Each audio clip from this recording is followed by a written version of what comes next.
नमस्कार, स्वागत है आप सभी का आईएनडी टीवी न्यूज पर। मैं हूं आपके साथ वंदना राठौर। तो चलिए बढ़ते हैं इस वक्त की तमाम बड़ी खबरों की ओर।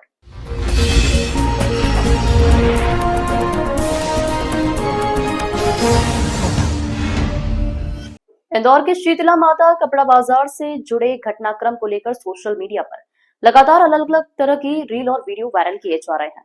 इसको लेकर शहर का माहौल बिगाड़ने की आशंका बनी हुई है।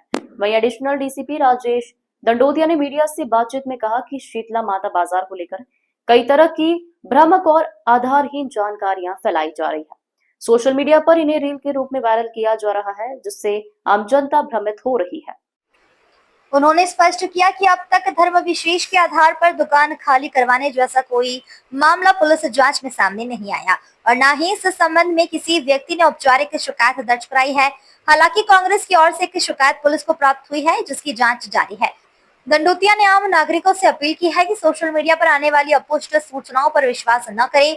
उन्होंने चेतावनी दी है, अफवाह फैलाने या भ्रामक वीडियो बनाने वालों की पहचान की जा रही है और जल्द ही उन पर कानूनी कार्रवाई की जाएगी। गौरतलब है, हाल ही में शीतला माता बाजार में कपड़ों की एक दुकान से मुस्लिम समाज के युवक को हटाए जाने की खबर सामने आई थी। इस मामले को लेकर विवाद बढ़ा और शनिवार को कांग्रेस नेता दिग्विजय सिंह बाजार पहुंचे थे।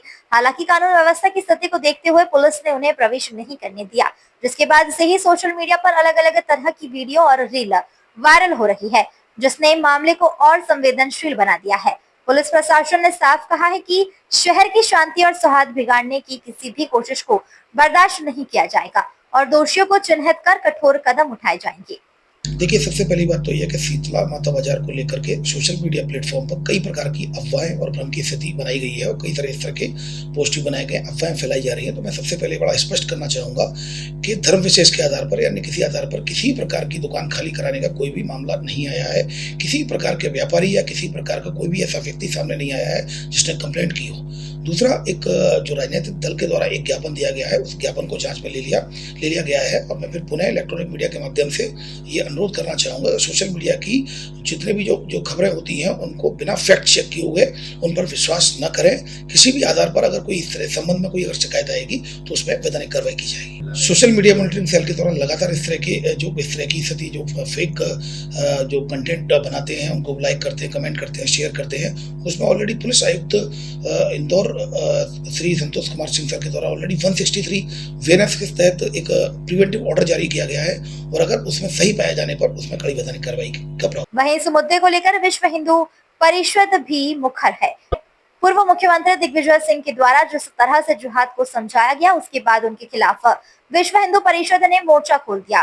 विश्व हिंदू परिषद के नेता संतोष शर्मा ने पूर्व मुख्यमंत्री को बंटाधार बताते हुए कहा कि सरकार चलाई और सरकार के पक्ष में है और सरकार की तमाम सुविधा का उपयोग कर रहे हैं, खुद बाजार में उतरकर कानून व्यवस्था बिगाड़ने की कोशिश कर रहे हैं।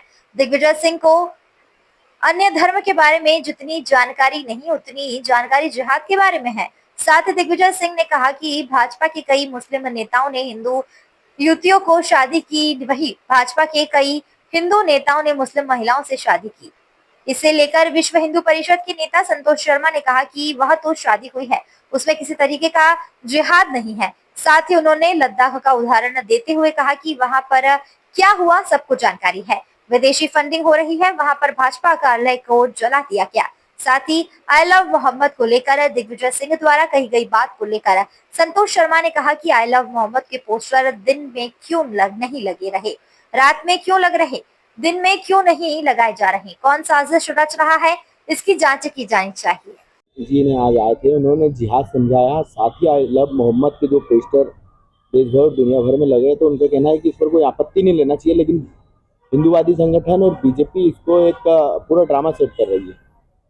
देखिए, माननीय भंटाधार जो कि दिग्विजय सिंह जी हैं, जिन्होंने मध्य प्रदेश को चलाया, सरकार में सरकार चलाई, जो आज भी सरकार के प्रोटेक्शन में हैं, पूर्व मुख्यमंत्री होने के नाते सरकार की सारी सुविधाओं का उपयोग कर रहे हैं, वो खुद बाजारों में उतर गए लॉ एंड ऑर्डर बिगाड़ने के लिए।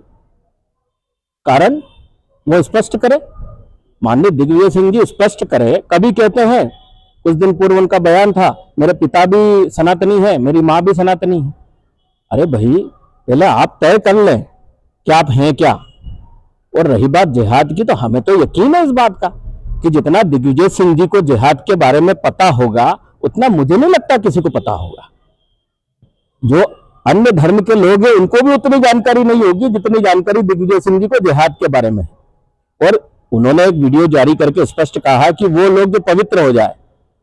इन्होंने लव जिहाद चला तो रखा है, ये कहते तो हैं कि पवित्र बनकर हिंदू बेटियों को पवित्रता से लेके आओ। अगर दिग्विजय सिंह जी पवित्रता की बात करते हैं तो लव जिहाद क्या है? इनके अंदर वही बात तो है भाई। सनातनी तो दिग्विजय सिंह भी है, दिग्विजय सिंह जी भी सनातनी है तो उनकी बहन बेटियों को टारगेट नहीं कर रहे हैं क्या? ये केवल क्या भाजपा या सपा या किसी दल के नेताओं की बेटियों को टारगेट कर रहे हैं क्या? लेकिन उनका तो ऐसा भी कहना है कि बीजेपी के कई मुस्लिम नेताओं ने हिंदू लड़कियों से शादी करी और कई मुस्लिम लड़कियों ने हिंदुओं से, बीजेपी के हिंदू नेताओं से शादी करी है, तो इसमें लव जिहाद नहीं रहता है क्या? वहां लव जिहाद वाला विषय कहाँ है? वो तो शादी है, वो तो शादी है और वो बेटियां तो वहां रह रही है और सहमति से रह रही है। लव जिहाद है क्या? पहले दिग्विजय सिंह समझे कि जिहादी सोच के मानसिकता के लोग हिंदू बेटियों के साथ क्या कर रहे हैं, कितने लोग उनके साथ सामूहिक कर रहे हैं, क्या उनकी परिस्थिति और स्थिति हो रही है समाज के अंदर। उसे लव जिहाद कहा गया है। किसी शादी को, किसी व्यवस्था को लव जिहाद नहीं कहा गया है। रही बात दिग्विजय सिंह जी की, तो आप देखिए कि अभी लद्दाख में क्या हुआ। लद्दाख में जो हुआ पूरे विश्व ने देखा है कि माननीय राहुल गांधी जी के नेतृत्व में वहां पर जो माहौल बनाया गया और हमारे विचारों के जो भाजपा है उसके कार्यालय को जलाया गया, तो क्या संदेश दिया गया? वही स्थिति ये हर जगह पैदा करना चाहते हैं। आप उत्तर प्रदेश देख लें, आई लव मोहम्मद की यदि ये बात कर रहे हैं तो ये आई लव मोहम्मद कौन से ग्रंथ में लिखा हुआ है? और बैनर पोस्टर आधी रात को क्यों लग रहे हैं? दिन में क्यों नहीं लग रहे हैं? सूरज की किरण में क्यों नहीं लगते हैं? आखिर ये रात को कौन साजिश कर रहा है इस राष्ट्र में जलजला करने की, जो स्पष्ट सामने आ रहा है? राहुल गांधी कर रहे हैं, जो देखने को लद्दाख में मिल रहा है। यहाँ दिग्विजय सिंह जी खुद सरकार चलाने के बाद मुख्यमंत्री होने के साथ साथ सरकारी व्यवस्थाओं के साथ आज रोड पे उतर रहे हैं। तो चाहते क्या है ये लोग स्पष्ट करें। और क्यों हमारे विचार के दल को बदनाम करने का प्रयास किया जा रहा है? क्यों मोदी जी की ताकत को रोका जा रहा है? क्यों? क्योंकि ये इंटरनेशनल फंडिंग लेते हैं। इस फंडिंग के तहत ही ये सीधे सीधे उत्तर प्रदेश में उस भगवा वस्त्र को टारगेट कर रहे हैं जो वहां के मुख्यमंत्री ने धारण कर रखा है। इनका टारगेट आदित्य योगीनाथ है, वो भगवा वस्त्र है। आई लव मोहम्मद लिखकर ये उन धर्म के लोगों को बरगला रहे हैं जो शुरू से बरगलाते आए हैं और सत्ता हासिल करना चाहते हैं, देश में अराजकता लाना चाहते हैं। लेकिन कोई भी अन्य धर्म का व्यक्ति उनके साथ नहीं है। यदि चिन्हित किया जाए तो कोई शहर काजी नहीं है, चिन्हित किया जाए तो वो कांग्रेसी विधर्मी है जो कांग्रेस की मानसिकता से राष्ट्र में आग लगाना चाहता है, कभी जैन जी के माध्यम से, कभी लद्दाख के माध्यम से और कभी जिहाद के माध्यम से सफाई दे दे के। इस तरह की अन्य खबरों को देखने के लिए बने रहिए IND TV न्यूज के साथ।